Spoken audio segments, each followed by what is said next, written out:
The reluctant or wounded leader archetype. I'm not ready. This isn't for me. I'm too poor.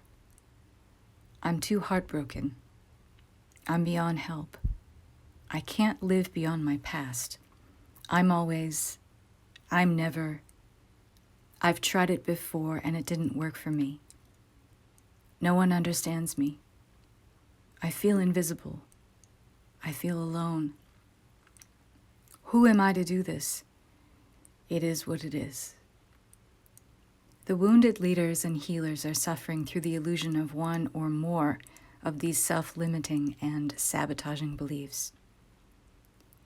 The wounded leaders and healers feel the conflict of wanting to share more of themselves with the world, while simultaneously feeling that they need to be admirably heroic from the outset, infallible, and charmed in some way before they can even start a campaign of righting wrongs, restoring order, or leading the charge of creating massive change that can begin with just one small, righteous decision to take their healing journey forward.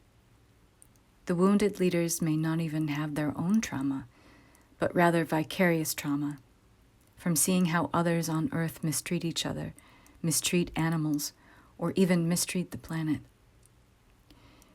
This brings about a sense of hopelessness, that true change may not be possible, that humanity is a lost cause.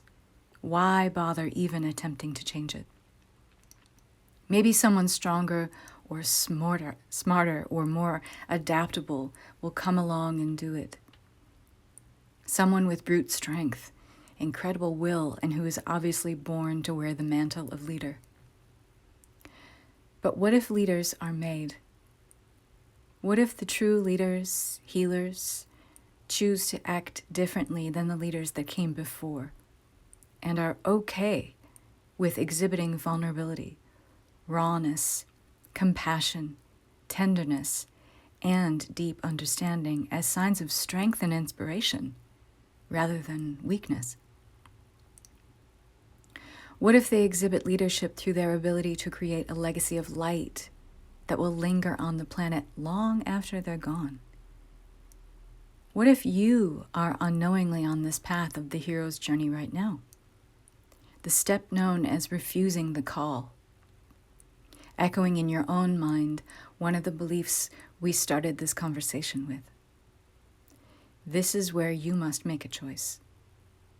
You either walk further down that shadowy passage of self-discovery that ultimately leads to an unraveling, helping you find and recover who you truly are, a revelation of your destiny of creating a legacy of light, or you stagnate out of fear of inadequacy, which is not true.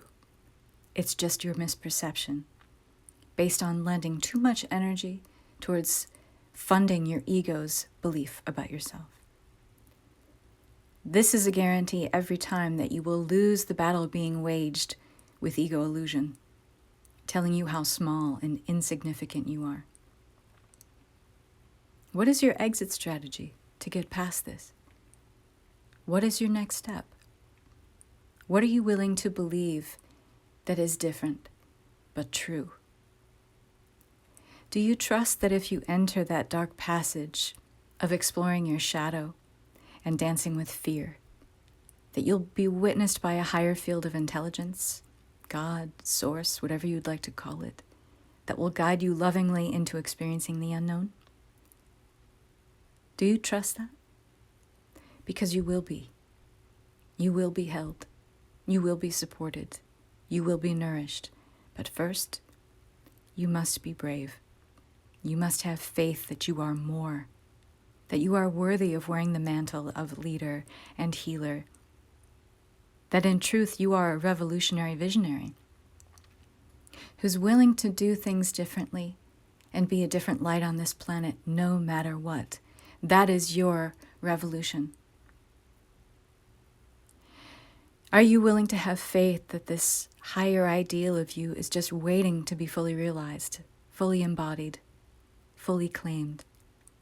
The truth is there is much more than you can possibly imagine. You are much more than you can possibly imagine from your current vantage point? And do you also believe that in order to be righteously validated in this pursuit, that you must do it alone, without mentorship, without help? There is no greater reward in heaven or on earth for doing it alone. In fact, it just takes longer without a guide or a mentor. And the self-doubt, the ego battles, can be more arduous without support. They can derail and sabotage your best efforts and highest intentions to continue on your quest, your hero's journey. The fundamental shifts that must happen for your transformation from wounded or reluctant leader or healer into a divine legacy creator requires guidance, compassionate support, a willingness to view yourself in a more compassionate and loving and nourishing and nurturing light, along with having greater courage, confidence, self-truth, self-trust, self-belief, and personal accountability to show up and dance with this shadow. The steps and guidance are already here once you make the decision to answer the call. The truth is, many of us have chosen or were selected to be here and wake everybody up on planet Earth in this lifetime. And many of us are attending a New Earth Mystery School already and have forgotten that we've been chosen for this.